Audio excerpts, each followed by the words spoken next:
Magandang araw sa inyo mga kabayan ko. Ako po ang lingkod, Sen TV Updates, at tayo'y magbibigay ng reaksyon dito sa pahayag ng Pangulong BBM patungkol dito sa binitawang salita ni Duterte noong nagkaroon sila ng press con, no, na dito tinukoy ng kung papatay na lang daw ng senador para sila ay makalamang dito sa lakas ng administration o kandidato ng administration.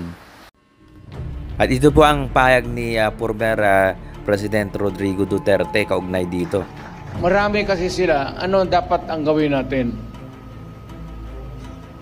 Patayin natin yung mga senador ngayon para mabakante. Kung makapatay tayo ng mga 15 na senador, pasok na tayo lahat. At dito bumuelta ang Pangulong Bongbong Marcos sa kanyang pahayag. Wala daw pag-asa siguro. Kanina wala silang pag-asa.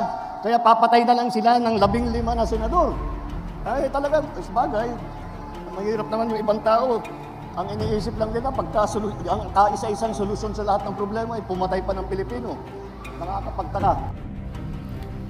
Grabe si Duterte, mga kababayan ko, kahit biro man yan ay hindi maganda yan na salita. At yan na yung tanda na sila ay nababahala na sa mga kalaban nila, lalo na dito sa administration. So lahat ng kanilang ginagawang propaganda ay kanilang sinasagawa sa social media. At grabe. Solid na solid, kasi kagaya po ng ating mga kandidato para sa senador. Bakit po ganun? Bakit yung ibang partido, bakit yung ibang magdagsasama ay hindi makapagbuo ng mabigat na tiket? Dahil po, ang kanilang iniisip lamang ay kung paano nila tutulungan ang kanilang sarili at manalo ng eleksyon. Ngunit dito po sa alyansa, kaya po ang tawag sa amin ay alyansa dahil meron kaming paniniwala na lahat ng kailangan gawin para sa ating bansa ay kailangan magtulungan lahat ng Pilipino, lalong-lalo na ang mga opisyal na magiging senador, lalong-lalo na ang mga nakaupo sa taas sa matataas na opisina. Alam niyo po, kuminsan nakikita natin yung ibang partido, hindi sila nagugulat sila, natatakot yata sila sa inyo. Dahil pagka nakita ang line-up ng alyansa, kung ano-ano na sinasabi ko. Ngunit, maintindihan mo rin. Dahil kung ako na ay nasa kabilang partido, at itong mga ito, ang kaharap natin, ay bako, may pang mahihirap sasabihin ko, mahirap na kampanya ito. Dahil mabigat ang kalaban. Mabigat ang kalaban, dahil tignan yung muna, kung tikilatisin natin sila ng isa't isa. Napakatingkad po ng mga record nila, napakaganda ng kanilang mga naging performance sa kanilang iba't ibang pinupuan na mga posisyon sa pamahalaan.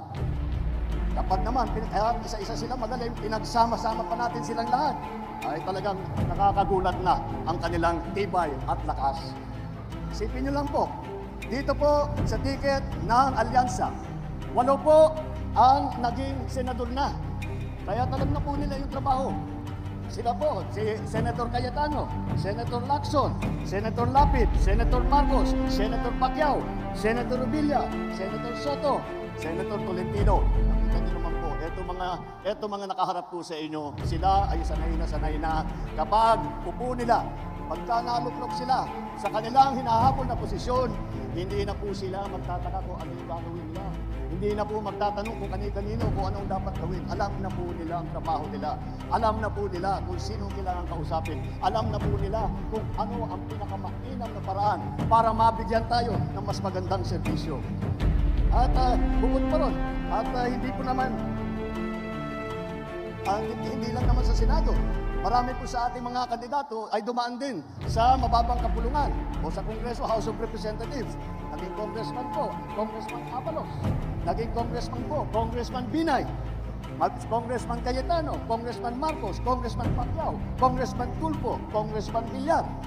Kaya nakikita mo po ninyo, hasang-hasa na itong ating mga kandidato sa trabaho ng lehislatura. At hindi naman, at iba pa naman, at iba sa kanila, hindi naman sa lehislatura, kung hindi rin sa cabinet positions. Dahil po, ang si Secretary Abalos, noong pumasok po kami, siya ay DILG Secretary.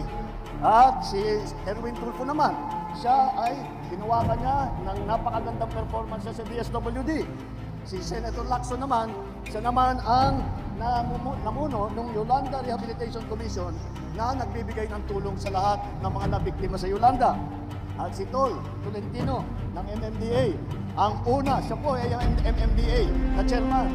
At masasabi ko po sa inyo, nung nandun po kami sa Tacloban at nag-aantay kami ng tulong, nag-aantay kami ng dadalhin ng mga gamit, ng mga pagkain para sa mga nabiktima. Ang una pong dumating sa Tacloban na may dalang heavy equipment para ayusin, para i-clear yung mga kalsada, para hanapin yung mga buhay pa na nalibing ay si Senator Tolentino po. Siya ang unang nakarating sa Tacloban. Alam na po nila ang trabaho ng gobyerno mula sa baba hanggang sa taas, hanggang sa kabinete. Alam na po nila kung paano patakbuhin na maganda ang pamahalaan. At hindi lang po yun, meron din po tayo mga gobernador na nasa local government. Kaya alam niyo po, yung aking kapatid, naging governor po, Governor Jaime Marcos ng Ilocos Norte, Governor Lapid naman ng Pampanga, Governor Bong Revilla ng Cavite, puro mabibigat na probinsya na nagawa nila ng magagandang progreso. Kasama din ang mga mayor, city mayor po. Dito, kasama rin dito mga city mayor po. Una-una, si Benhur Abalos po, matagal na mayor po ng Mandaluyong yan. Marami pong nakuha siyang premyo noong kinaiimbitan nga namin, nasa local government din ako, sabi namin, lahat na lang ng premyo napunta sa Mandaluyong, paano ka naman kami? Pero ganun siya kagaling. At si Abi Binay naman, Mayor Abi Binay, siya naman ang humahawak ng Makati. Hindi po simple yun, dahil ang Makati ang pinakamayaman na lungsod sa buong Pilipinas. Kaya nakita natin sa kanyang trabaho, gusto. At ang servisyo sa Makati ay napakaganda dahil sa patakbo ni Mayor Binay.